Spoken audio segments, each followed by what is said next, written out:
Esse que diz: olá, creepy amigo. Retirado do blog Caledon Local 21, abril de 2011.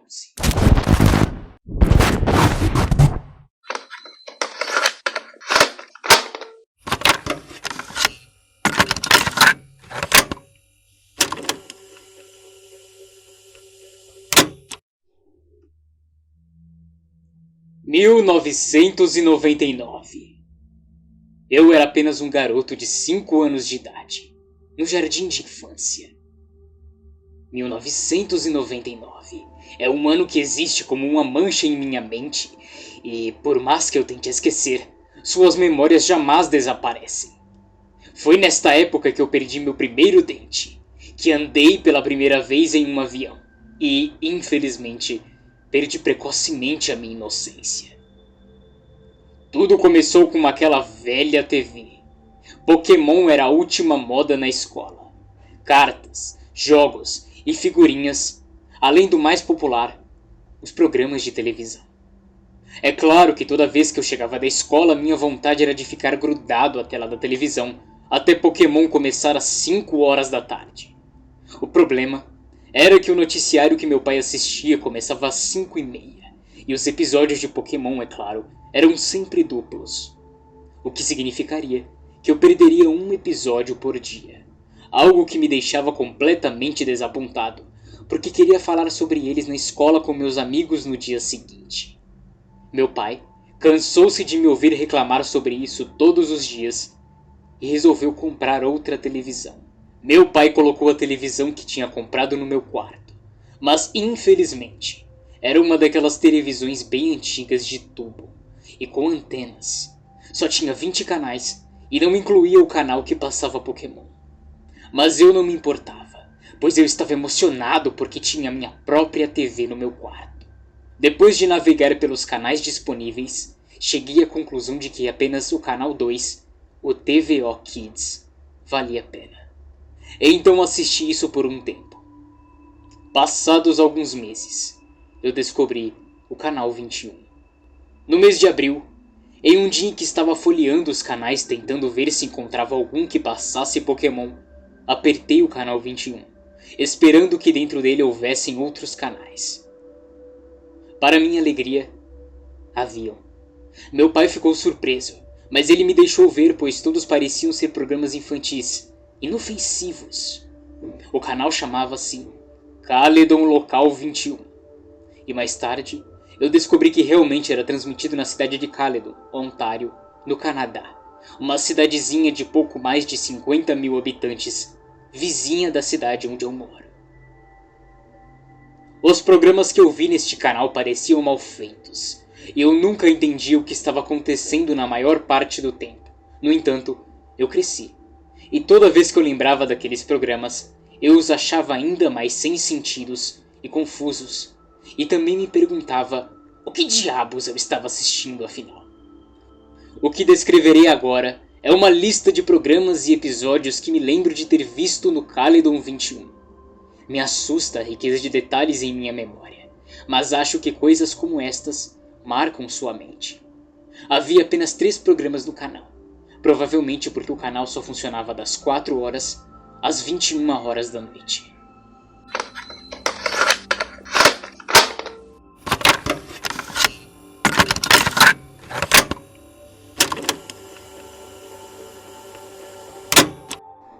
Abril de 1999. O Porão do Sr. Urso. O episódio 12. Este é um nome muito superficial se fosse usado nos dias de hoje. O programa mostrava um homem vestido em uma fantasia de urso que recebia um novo visitante em seu porão em cada novo episódio. Eram sempre crianças, é claro. O episódio começava com o Sr. Urso sentado em uma mesa jogando dama sozinho. Ele ficou lá sentado por um bom tempo, até ouvir uma batida na porta. A câmera foi então mostrando os degraus até a porta, onde bateram de novo. O Sr. Urso subiu as escadas e abriu a porta. Lá estavam 2 crianças. Uma era menino e aparentava ter a minha idade na época, 5 anos. e outra era uma menina que parecia ter por volta de 8 anos. O Sr. Urso dançou de alegria com a chegada das crianças e em seguida começou a conversar com eles. Pelo que eu me lembro, não era possível escutar nada do que eles diziam. Talvez isso se deva pela qualidade do vídeo, que era baixíssima na época. O Sr. Urso então levou as crianças para o porão, que era bastante escuro e iluminado apenas por uma pequena e fraca lâmpada a óleo sobre a mesa. Eu realmente não me lembro de muita coisa, a não ser ele cantando em uma música que eu não conseguia distinguir muito bem, por causa de sua máscara de urso. O episódio terminava com eles brincando de esconde-esconde, com as crianças escondidas no armário e o Sr. Urso na contagem.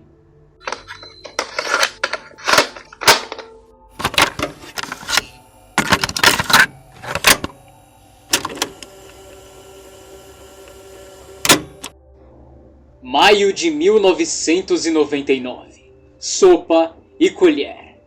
Eu não acho que isso tenha sido realmente um programa. Acredito que tenha sido algo como um filme de curta-metragem. Eu tinha parado de assistir o canal Caledon Local 21 por uns tempos. Um pouco porque os programas eram meio estúpidos. Além disso, Pokémon havia mudado de horário. E agora, passava às 4h30 e 5 horas da tarde. Eu não me lembro de muito, mas o programa foi filmado em um porão semelhante ao que foi usado pelo Sr. Urso. A coisa toda durou cerca de meia hora. E achei estúpidas algumas cenas, como em uma em que uma colher corre atrás de uma sopa, tentando comê-la. No final, mostra uma mesa e cerca de 7 crianças sentadas ao seu redor, cada uma com uma tigela de sopa diante delas. Elas olhavam para a câmera, mas confusos e com uma expressão de medo em seus rostos. O homem da câmera, em seguida, segura a lata de sopa na frente das crianças e diz: "Colheres? Prontas!" E então, a filmagem acaba.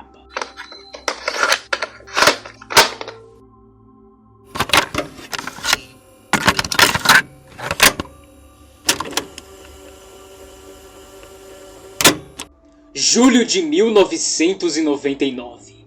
Era verão, e eu não assistia ao canal 21 há um bom tempo. Até que um dia, fui dormir na casa de um amigo e decidi verificá-la novamente. Meu amigo tinha ganhado uma TV para seu quarto pelo seu 6º aniversário.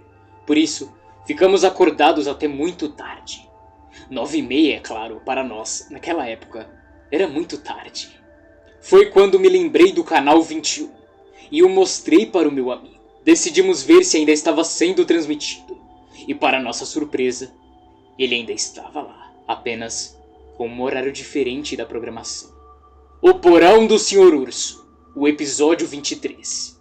Este episódio foi divertido para mim e para meu amigo, principalmente porque tinha palavrões. No entanto, quando eu penso hoje neste episódio, eu percebo que algo muito errado devia estar acontecendo quando ele foi filmado. Começa com a imagem da câmera deitada, de lado, enquanto gravava o Sr. Urso subindo as escadas para a porta do porão. A câmera apaga por cerca de 1 segundo, antes de abrir de novo, na posição vertical correta na tela, e de frente para o Sr. Urso.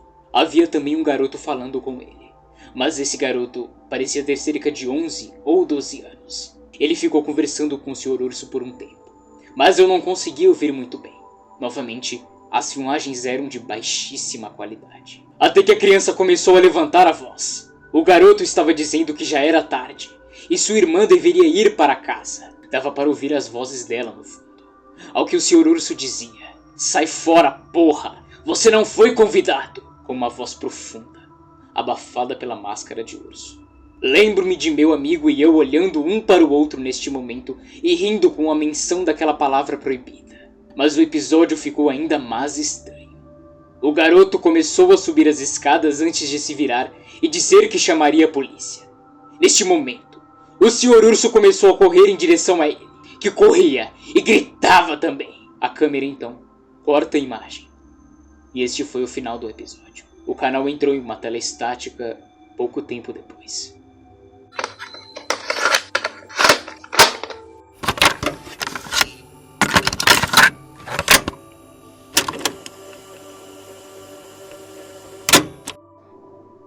Agosto Agosto de 1999. Em agosto, eu fiquei curioso para ver o porão do Sr. Urso.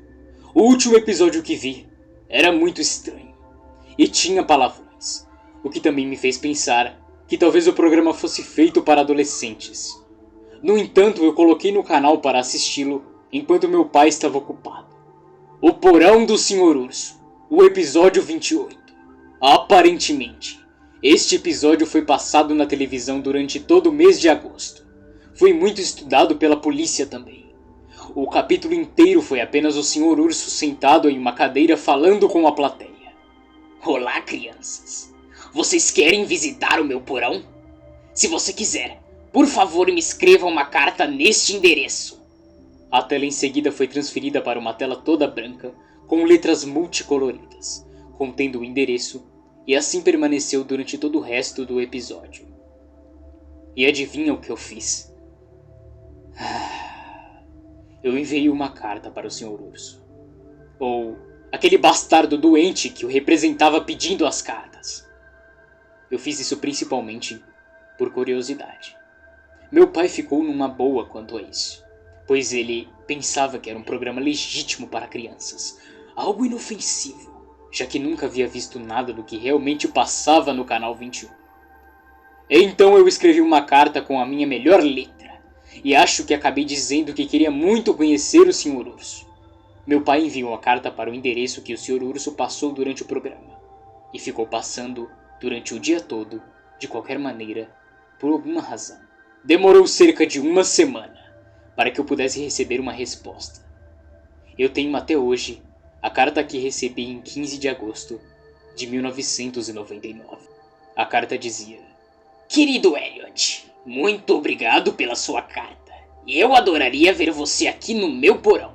Nós iríamos brincar, ver filmes e fazer uma fogueira durante um acampamento no meio da floresta.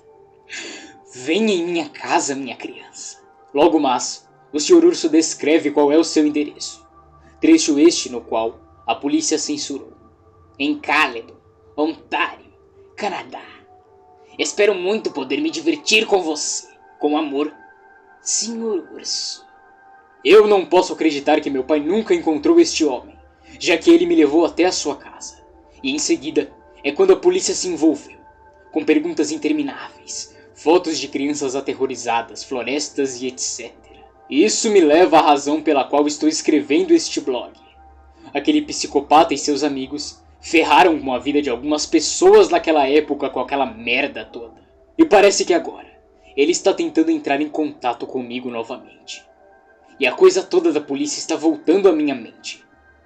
Isso trouxe 1999 de volta para mim. Mais de uma década mais tarde, isso está acontecendo mais uma vez.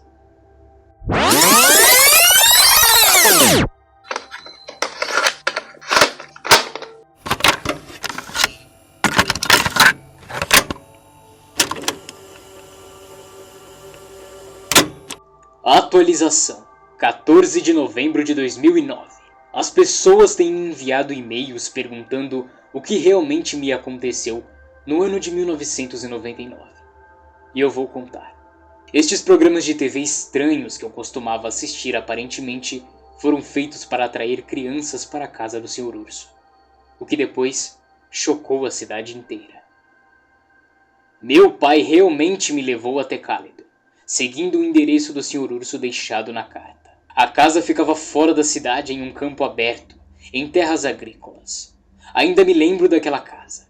Parecia uma velha casa de fazenda, que parecia ter sido construída antes dos anos 1900.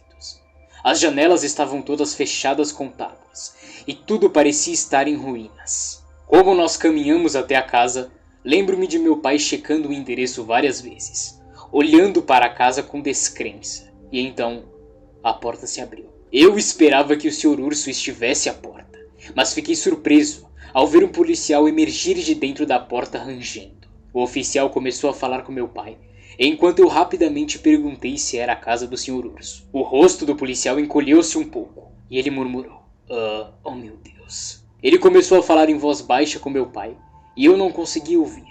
Mesmo assim, meu pai me disse para ir para o carro imediatamente. Nós simplesmente fomos para casa. Meu pai estava calado durante todo o percurso, e eu senti que algo estranho tinha acontecido. Meu pai não me contou o que aconteceu, e eu acabei esquecendo dessas coisas de qualquer maneira. A lembrança do canal 21 não veio por um longo tempo. Quando eu perguntei sobre isso ao meu pai, ele simplesmente me dizia que isso não existia, que nunca havia existido. Acho que foi quando eu tinha 13 anos que eu soube da verdade. Lembrei-me do canal 21 um dia e perguntei ao meu pai de novo. E ele finalmente decidiu que eu deveria ouvir a verdade. Caledon Local 21 foi um canal de TV local que transmitiu programas entre outubro de 1997 e agosto de 1999, na região de Peel, de Ontário, Canadá. O canal inteiro foi feito a partir de uma casa em Caledon, a mesma casa em que eu visitei, e executado por um homem que não era conhecido por qualquer pessoa da cidade.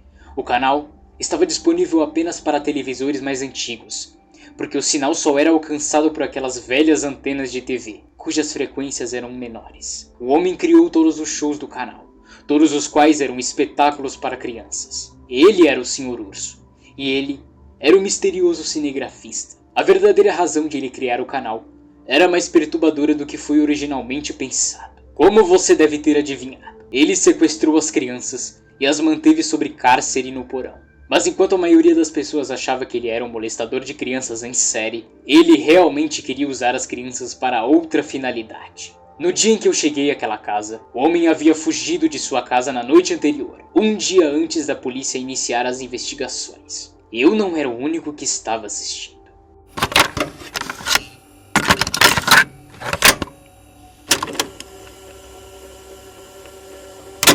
Atualização: 2 de dezembro de 2009. Desculpe por demorar a responder quaisquer perguntas, mas eu realmente não tive acesso à minha conta de e-mail por algum tempo. De qualquer forma, deixe-me finalmente acertar as coisas com o que eu sei. Em outubro passado, visitei a casa anteriormente propriedade do homem que dirigia o Caledon 21. 2 mulheres viveram lá, operando uma creche. Que irônico. Agora, responderei as questões que vocês mandaram para mim. A primeira pergunta: quem mais assistiu ao Caledon Local 21, além de mim? Eu sei que outras pessoas assistiram com certeza, incluindo aquelas que faleceram na casa. Depois de algumas pesquisas no Google, eu descobri algumas pessoas nos fóruns Newseeker que discutiram programas do Caledon Local 21. Eles falavam sobre os programas infantis que eu assisti, mas também de outros 2 programas que eu nunca havia assistido. Um usuário chamado I Am Real Life parecia conhecer todos os episódios dos programas transmitidos no canal 21. Aqui estão 2 que eu nunca tinha ouvido falar: O Anjo Caído e Vida. I Am Real Life descreveu como um show bastante chato, sobre um cara divagando na frente da câmera sobre como devemos agradar a Satanás e apaziguá-lo, antes que seja tarde demais. Pinte com a alma. I Am Real Life e outro usuário chamado Zig92 estavam discutindo sobre este programa. Eles descreveram como sendo parecido com A Bruxa de Blair, uma vez que consistia em um cinegrafista vagando em torno de uma floresta durante a noite, sem fazer nada particularmente interessante. Eu irei procurar esta conversa de novo e divulgarei aqui para vocês. Próxima pergunta: onde está o Sr. Urso? Ou aquele homem que vestia aquela fantasia? Se eu soubesse, já teria dito antes. Eu não tenho nenhuma ideia de onde está esse homem, se ele está vivo ou morto. Eu sinceramente espero que esteja morto. Quando eu me encontrar com um amigo do meu pai de novo, perguntarei a ele sobre isso. Talvez eu possa obter uma resposta mais definitiva. O que o Sr. Urso fazia com as crianças? Esta é a pergunta mais frequente que eu recebi. Descobri isso em outubro através de um amigo do meu pai, que é um oficial regional aposentado em Caledon.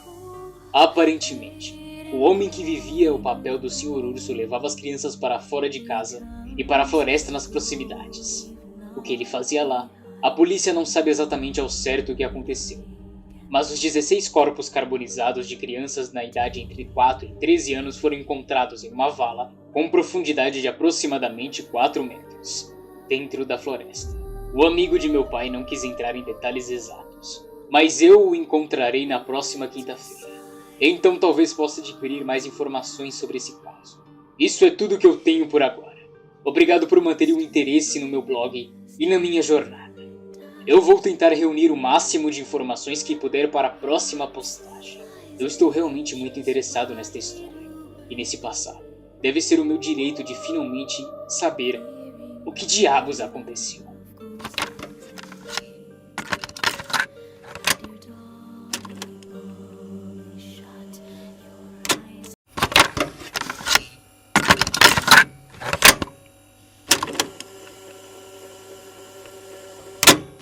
Atualização 14 de janeiro de 2010. Me desculpem, eu não tenho postado nada aqui por um tempo. E eu meio que perdi o interesse por este blog, desde que eu percebi que o foco se tornou procurar mais informações sobre o proprietário do Caledon Local 21. No entanto, há algumas semanas, eu encontrei uma mina de ouro. Encontrei algumas respostas através do pai de uma criança que eu costumava tomar conta. Ele mora do outro lado da minha rua e eu costumava cuidar de seus filhos quando eles eram menores.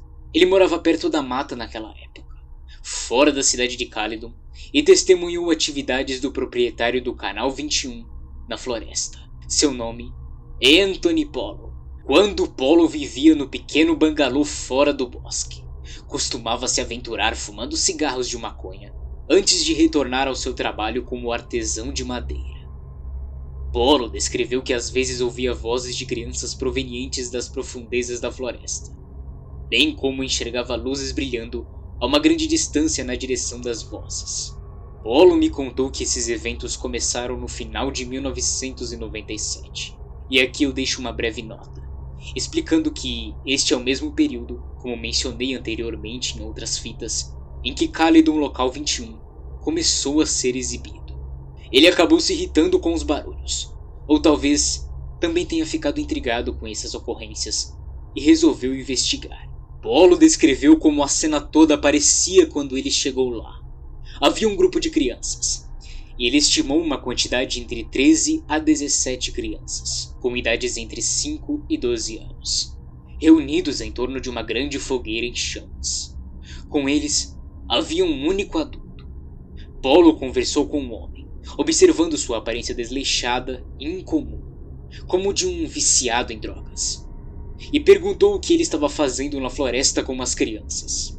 O homem disse que estavam em um acampamento e que eles o faziam com frequência. Polo não suspeitou de nada, lembrando, é claro, do fato de que Caledon é uma das províncias com as menores taxas de criminalidade do Canadá. Então por isso, Polo simplesmente deixou isso para lá e pediu que fossem um pouco mais silenciosos. Ele em seguida fez uma pausa, antes de me explicar que eles nunca respeitaram seu pedido de moderação. Pelo contrário, por vezes, ele ouvia as crianças cantando alto em uma língua desconhecida. Ele não se incomodou em ir conversar com o homem de novo, visto que o mesmo estava de mudança de qualquer maneira, e em breve iria embora da região. Eu disse a Polo que aquele homem provavelmente era o proprietário do Caledon Local 21, mas ele duvidou, porque soube por vários outros moradores da região que ele estava se mudando para Pickering, uma cidade próxima. Então, reunindo os dados que eu tenho até o momento, aqui está o que eu sei até agora. O homem levava as crianças para a floresta regularmente para acampar. A fogueira que Polo descreveu pode ter sido facilmente feita no local onde a cova com os corpos das crianças foi encontrada. As crianças que Polo viu aquele dia eram provavelmente as que foram encontradas mortas. O homem mudou-se para Pickering, uma região próxima a Ontário. Vou discutir isso com um amigo do meu pai, aquele ex-policial, e ver se isso corresponde a qualquer coisa que a polícia saiba sobre o caso. Também quero ver se ele tem qualquer outro conhecimento sobre o que foi exibido no Canal 21.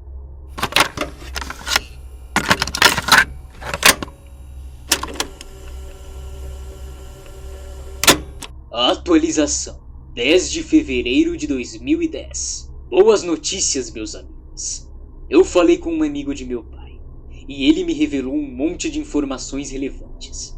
Primeiro, perguntei se a polícia tinha qualquer informação sobre o homem que dirigia o Caledon Local 21, e ele me respondeu que eles somente tiveram as mesmas informações por anos, e nunca encontraram um suspeito. No entanto, A polícia regional de Peel tem algumas fitas de vídeo encontradas na casa onde Caledon Local 21 foi transmitido, e ele me levou para que eu pudesse assistir algumas delas. Eu acho que eu não disse muito sobre ele ainda, mas o nome do amigo de meu pai é Mitchell Wilson, e ele parece entender a minha sede de conhecimento sobre o que aconteceu no final dos anos 90 naquela casa. Ele acha que foi muito errado da parte de meu pai ficar tanto tempo sem me dizer nada, ocultando a verdade de mim. Ele me levou para a delegacia de polícia na Estrada Davis. Para quem não sabe, é a maior estação em Caledon, uma das maiores na região de Peel. Cada uma das principais estações ao redor de Peel tem algumas dessas fitas.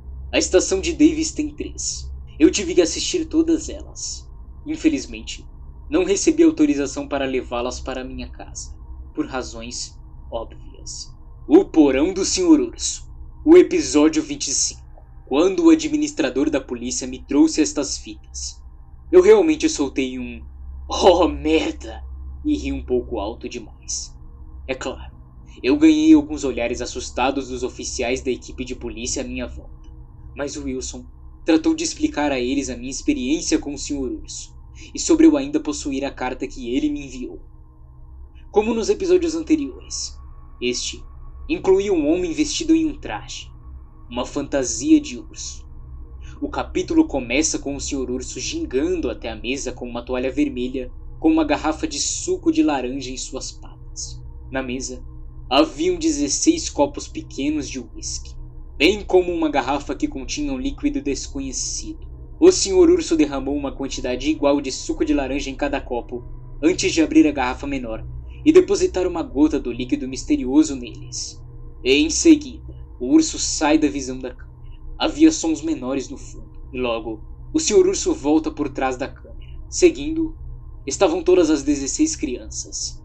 Alguns aparentavam cerca de 4 anos, muito pequenos, enquanto outros aparentavam ser quase adolescentes. À medida que as crianças entravam em cena, o administrador comentou que este é o único episódio que mostra todas as 16 vítimas.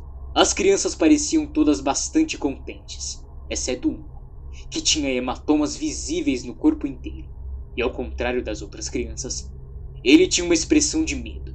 Este garoto aparentava ter seus 11 ou 12 anos, o que levou-me a reconhecê-lo.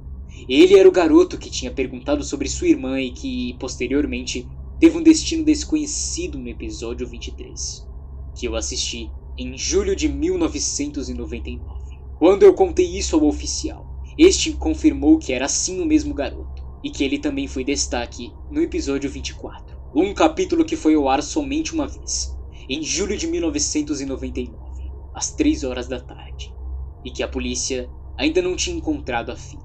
O Sr. Urso então começou a cantar uma música sobre frutas cítricas e os benefícios da vitamina C. Eu mal podia entender a letra, por causa da maldita máscara de urso. As crianças todas beberam seu suco, exceto o menino do episódio 23, que o fez relutantemente. E o capítulo terminou. Depois de ver as 3 fitas de posse da delegacia na estação de Davis, fiquei satisfeito, mas temporariamente. Eu ainda quero saber a história completa. Aquilo não me satisfez completamente. Ainda faltam peças nesse quebra-cabeça. Ainda faltam partes a serem descobertas nesta história. A polícia continua me dando sempre as mesmas migalhas, me dando sempre a mesma porcaria sobre o criador do Caledon Local 21 ser um pedófilo fetichista, bem como um praticante de estudos ocultistas, mas isso não é o suficiente. Eu sei que ainda existe mais fatos a serem descobertos. Sei que existe muito mais além disso, muito mais além do que querem que eu enxergue. Eu preciso terminar por agora. Preciso entrar na universidade. Estou quase atrasado. Assim que eu reunir mais informações, voltarei a escrever neste blog e continuarei minhas gravações. Espero poder voltar o mais rápido possível.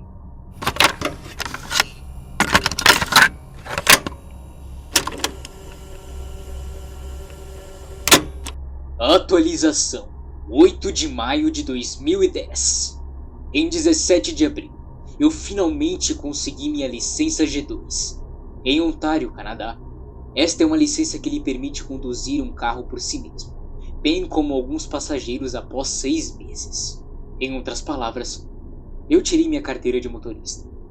E eu, claro, Tirei vantagem disto e dirigi para Caledon para um pequeno passeio de domingo. Não tenho atualizado este blog há algum tempo, e as gravações ficaram de lado. E percebi que poderia muito bem visitar a casa onde o canal infame da minha infância foi localizado. A casa parecia diferente do que quando eu a vi pela primeira vez em outubro. O lugar não era mais usado como uma creche, e ficou lá, abandonado. No entanto, tinha uma placa de "Vende-se", mostrando que alguém ainda a possuía, querendo se livrar da casa. A casa abandonada trouxe memórias nebulosas à minha mente, principalmente naquele dia que meu pai me levou para visitar o Sr. Urso. Um sentimento de temor veio sobre mim. O que aconteceu com aquelas crianças enquanto elas estavam vivendo naquela casa? Eu caminhei até as escadas da porta da frente e olhei pela janela. Dentro da casa, eu podia ver um corredor quase vazio com algumas caixas no fundo. No final do corredor havia uma porta aberta. Presumivelmente, poderia dar na cozinha. À esquerda, haviam duas portas. Ambas, aparentemente, levavam até os quartos visíveis através das janelas de fora. Eu me perguntava aonde era a entrada do porão que foi localizado e se tinha sido selado. Andando pelo corredor da casa, eu encontrei a minha resposta. Duas portas de madeira que se encontravam em um ângulo quase plano foram fechadas com um cadeado, e com certeza ambas levavam ao porão. Não querendo ficar por ali, você não pode imaginar o que estava acontecendo em minha mente naquele momento. Eu resolvi partir. Atrás da casa, o campo vazio continuava até chegar a uma densa floresta. A mesma se alinhava ao horizonte. Eu me perguntei se era a floresta onde os corpos das crianças foram encontrados. Eu pensei comigo mesmo, foda-se, e comecei a andar pelo campo atrás da casa, em direção à floresta. A mesma era estranhamente calma. Dava para ouvir as vozes de poucos sons periódicos de um pica-pau perfurando uma árvore distante.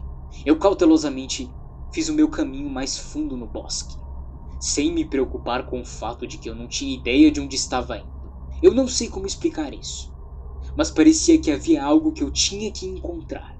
Eu vim para uma parte mais fina da floresta e havia algumas pequenas casas ao longe. Foi então que a casa de Polo passou pela minha mente.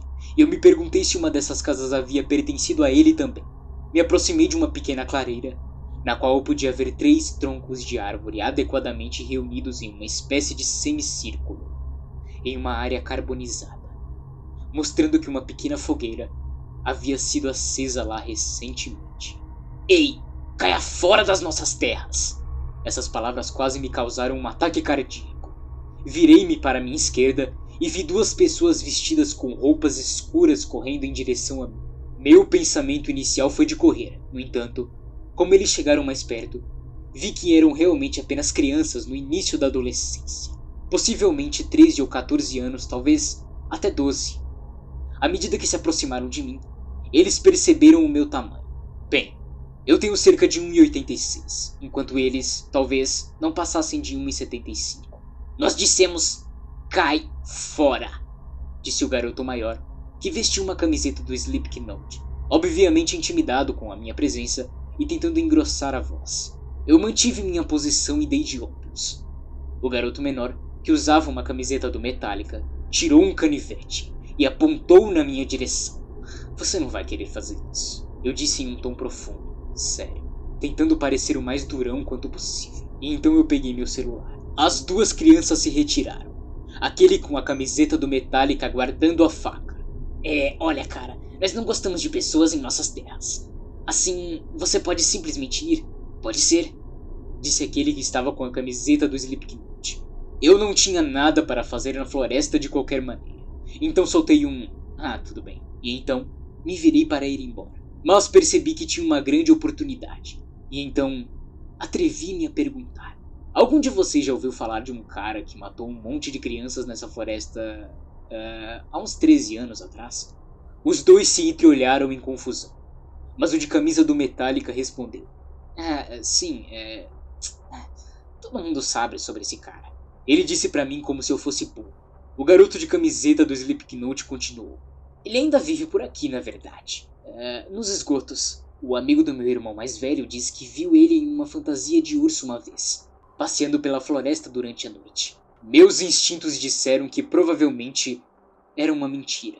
E o proprietário do Caledon Local 21 estava provavelmente muito e muito longe de lá, existindo apenas como um folclore nesta pequena comunidade isolada.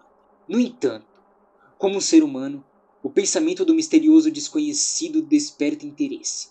E onde fica o esgoto onde ele vive? Eu perguntei. O garoto de camiseta do Metallica olhou para mim por alguns instantes, os olhos aparentemente cheios de aborrecimento, mas curiosos em mim. Você não é daqui, né? Por que veio até aqui? Agora eu admito que estava um pouco assustado com a natureza da pergunta.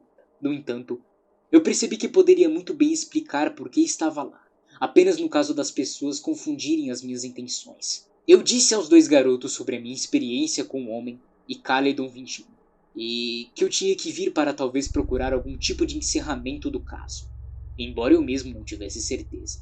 As crianças pareciam familiarizadas com o canal, pois eles sorriram e olharam um para o outro quando eu mencionei isso.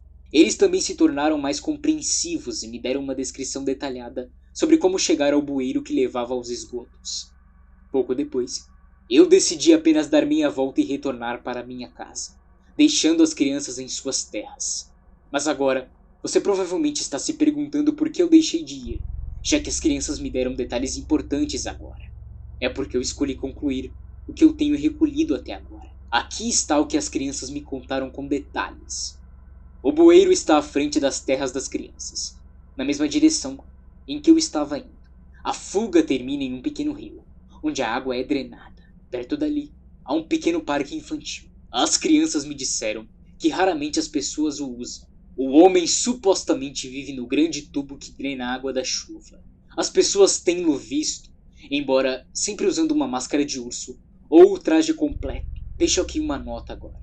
Eu não acredito que seja verdade, e penso que seja um mito criado pelos moradores de Caledon. A história não parece plausível, porque ninguém chama a polícia. Me diga você, este homem não pareceria suspeito se aparecesse todo vestido de urso no meio de um córrego, enquanto você caminha pela floresta? Essas e outras questões tornaram a história inválida. Eu visitarei o bueiro, não porque eu acreditei na história, mas porque eu quero uma desculpa para visitar Caledon de novo. Então, é uma chance para reviver cada vez mais este blog e este projeto, porque sem mais fitas para assistir até o momento, eu não sei mais sobre o que falar aqui. Obrigado por continuar a apoiar a mim e meu blog. Digo isso novamente, e faço questão de reiterar o meu agradecimento a todos vocês. Não teria sentido esta busca se não fossem pelos meus telespectadores. Eu sei que muitos estão ansiosos para obter mais informações sobre o que aconteceu em Caledon durante o ano de 1999, e eu farei o meu melhor para continuar minha pesquisa sobre o tema.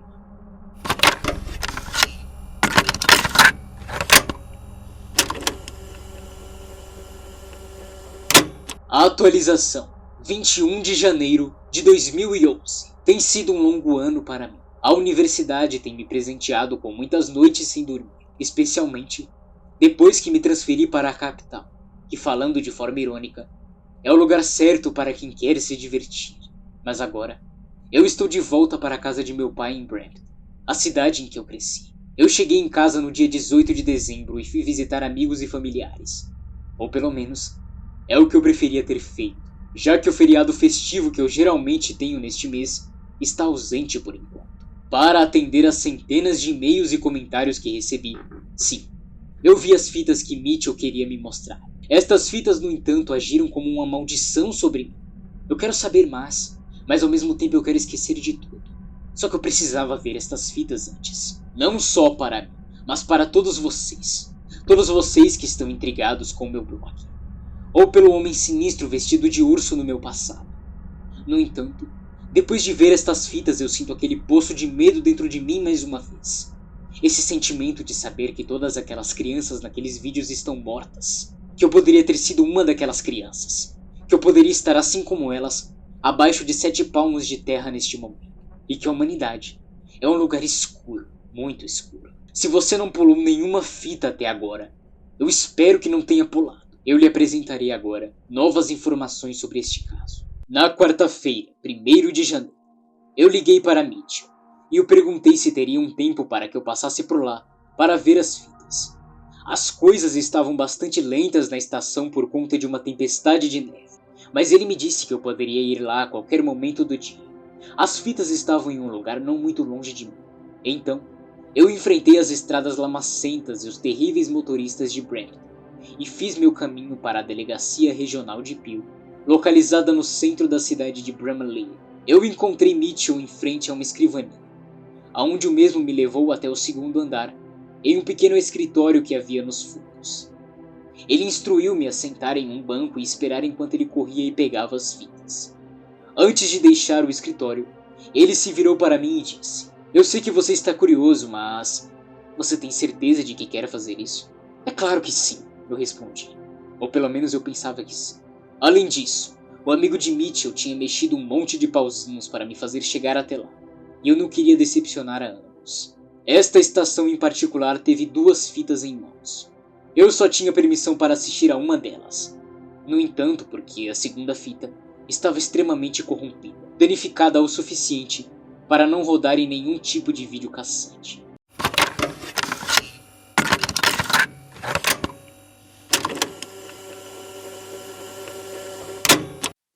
O Porão do Sr. Urso, o episódio 30. O Sr. Urso nunca deixa de me perturbar, especialmente depois do que quase aconteceu comigo quando eu era mais jovem. Este episódio ocorreu fora em uma floresta no crepúsculo, tornando-o um pouco difícil de ver, especialmente considerando a qualidade do filme. Marca registrada por qualquer coisa produzida pela Caledon Local 21. O episódio começou com a câmera focada nas patas do Sr. Urso e o mesmo apontando a câmera para si logo em seguida. Aquela maldita máscara de urso parecia mais sinistra nas sombras das árvores. A voz abafada e inconfundível falou: "Olá, crianças! Hoje eu farei uma coisa maravilhosa para os meus amigos. Vou levá-los a uma terra distante, onde eles vão certamente ser muito mais felizes do que aqui." O Sr. Urso virou a câmera ao redor para mostrar um trator atrelado a um trailer.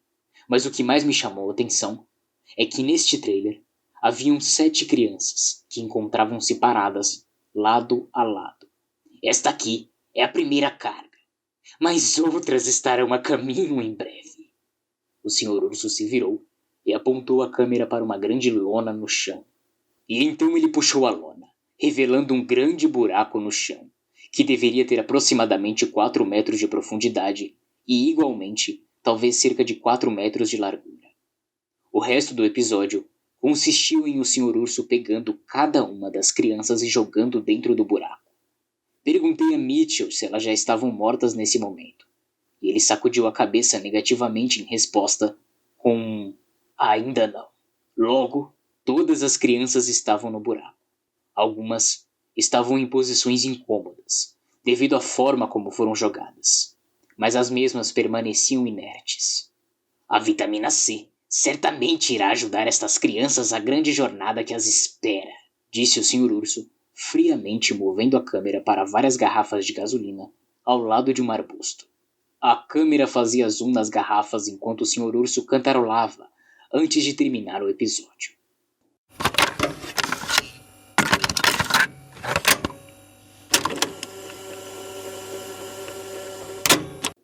Atualização 5 de abril de 2011. Eu queria atualizar mais. Eu realmente queria. No entanto, determinadas circunstâncias têm me desligado de toda a coisa do Caledon Local 21. Eu recebi desde então centenas de e-mails sobre o meu blog e fui até mesmo contatado por uma revista para contar a minha história. Mas agora é a hora de colocar as coisas a limpo para todos vocês. Onde eu estive por um ano inteiro? Bom, a história da Caixa de Pandora é verdade. E eu a abri. Eu a abri em junho passado, quando eu assisti à segunda fita na posse da sucursal da polícia de Bramley. O outro assunto que eu gostaria de abordar aqui é o número de piadas e e-mails falsos que eu tenho recebido de pessoas que afirmam ser o Sr. Urso. Mas bom, vamos começar com a segunda fita. Isso é o que mais me traumatizou e me fez parar com a minha busca temporariamente. Depois de algumas semanas de silêncio, eu decidi pedir a Mitchell para ver aquela segunda fita. A infame fita que ele havia me escondido esse tempo inteiro. Eu não sei porquê. Eu apenas senti que quando visse ela, eu teria algum tipo de fechamento para esta história. Mitchell estava obviamente relutante em me mostrar, mas eu era persistente. Ele me fez uma oferta então. Se eu ainda estivesse interessado quando eu completasse 20 anos, ele iria me mostrar. Então, não sendo capaz de fazer muito em relação a isso, eu apenas esperei. Até o momento de eu completar 20 anos em junho, eu estava definitivamente ainda mais interessado em ver a fita. Foi quando eu liguei para Mitchell e ele me admitiu que esperava que eu fosse esquecer deste assunto. Mas eu não queria um não como resposta. Você realmente não precisa ver essa fita, você sabe disso, não é? Ele ficava me dizendo o tempo inteiro. Mas eu tinha necessidade de vê-la e fim de papo. Claro, o suficiente. Ele me convidou para ir a Bramalia em uma tarde de segunda-feira. Como eu fui ingênuo.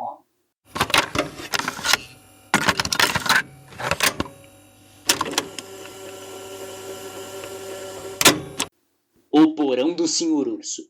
O episódio 31. Quando Mitchell foi buscar a fita, o oficial encarregado da sala de provas olhou para mim como se eu fosse um doente. Com uma expressão que dizia: "O que você pensa que está fazendo?" Mitchell logo explicou que esta fita incluía o episódio 31. Eu legitimamente supus que estaria vendo o destino das crianças e comecei a sentir uma sensação de pavor. O episódio abriu dentro de uma floresta, como nos episódios anteriores. Demorei para perceber isso porque era noite. As árvores e as folhas pareciam formas dançantes em torno da escuridão. Um brilho fraco de luz estava presente no lado direito da tela. Não houve qualquer áudio aparente. Parecia ser uma noite de ventania e, mesmo assim, as árvores não faziam qualquer barulho. Lentamente, a câmera começou a se deslocar em direção ao brilho, revelando uma fumaça que subia de um buraco com a ponta da chama saindo da parte superior deste buraco. Mitchell fez uma pausa neste ponto. Você tem certeza que ainda quer ver isso? Eu insisti que sim, apesar de uma voz na minha cabeça dizer para parar. O vídeo continua. O cinegrafista move-se em direção ao buraco, mostrando um poço de fogo. Este foi o buraco que eu tinha visto no episódio anterior. Só que desta vez, estava cheio de formas. Eu podia ver formas movendo-se, vibrando, agitando-se. E algumas já estavam imóveis. Eu sabia perfeitamente bem o que eram. A câmera começou a ajustar-se à luz e... carne queimando.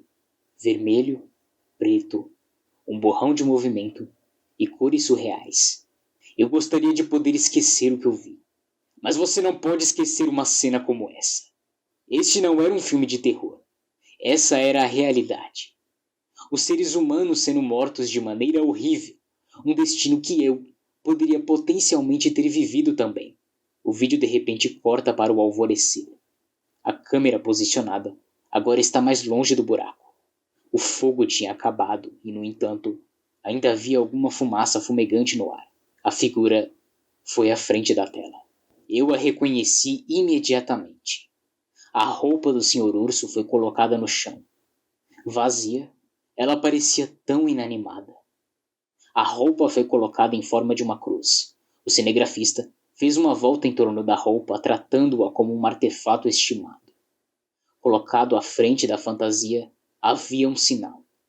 Em letras vermelhas corajosas, INRI foi impresso. O cinegrafista se voltou para uma das extremidades da fantasia, ampliando a cara do urso. O episódio terminou, finalmente. Eu fiquei sem palavras. Foi como um sonho. Você pode encontrar um monte de coisas terríveis na internet, mas eu nunca havia visto nada assim. Mitchell perguntou-me se eu estava bem, e eu respondi falsamente com um trêmulo sim, depois de lhe assegurar que eu estava bem, e que o vídeo tinha me dado algum tipo de esclarecimento sobre esta história. Bem, podemos dizer que ele não parecia muito confiante na minha palavra, mas resolveu deixar por isso mesmo. E ele estava certo, porém, eu tive pesadelos durante semanas. Eu desisti. Eu não me importava com mais coisa alguma. Um homem doente queimando um bando de garotos vivos, atraindo-os com um canal de TV para crianças falso. Eu poderia ter sido uma dessas vítimas. Mas eu ainda estou aqui. Acho que eu deveria ser grato, mas eu me sinto culpado. Eu ainda estou aqui apenas por pura sorte. 10 meses depois, eu estou de volta. Mas agora eu preciso acertar outra coisa. Meu e-mail foi inundado com mensagens. Algumas pessoas pediam mais detalhes, outras perguntaram se eu podia enviar as fitas. E ainda outras mais me enviaram e-mails afirmando ser o Sr. Urso. Em primeiro lugar, nem mesmo eu, envolvido no caso, posso obter as fitas. Eu deixei isso muito claro nos outros tópicos. Primeiro, provas da polícia. E segundo, eu não tenho nenhuma ideia de como rodar um VHS no computador. E agora, para as pessoas que fingem ser o Sr. Urso, eu deixo escrito que você não está me enganando. Quando existem dezenas de pessoas que fingem ser uma pessoa só, isso não funciona. Eu mesmo vi um Cálido Local 21 falso no YouTube. É bonito, mas ainda assim não é nada convincente. Ainda mais irritante é o fato de que alguém hackeou minha conta só para colocar algum poema demente sobre mim neste blog. Um tal de INRI, postado logo acima desta atualização. Mas eu deixaria ali mesmo, só para mostrar para vocês. Contatei um administrador sobre esta entrada e ele me disse que foi postada no Dia das Bruxas. Oh, que assustador! E também foi anexado no e-mail, que eu assumo que é outro tipo de e-mail piada. Eu estou bem sobre o episódio 31 agora, mas as imagens que eu vi ficarão comigo por um bom tempo. Mas, antes de ir embora e deixar este blog, eu gostaria de fazer uma última postagem. Eu entrarei em contato com Mitchell Wilson novamente, e espero conseguir assistir às outras fitas na posse dos outros ramos da polícia de Peel. Vou tentar atualizar vocês assim que eu puder. Eu tenho certeza que isso não vai demorar muito. Talvez não demore mais um ano de novo. Obrigado a todos que ainda leem este blog. A minha caçada talvez não vá terminar tão cedo.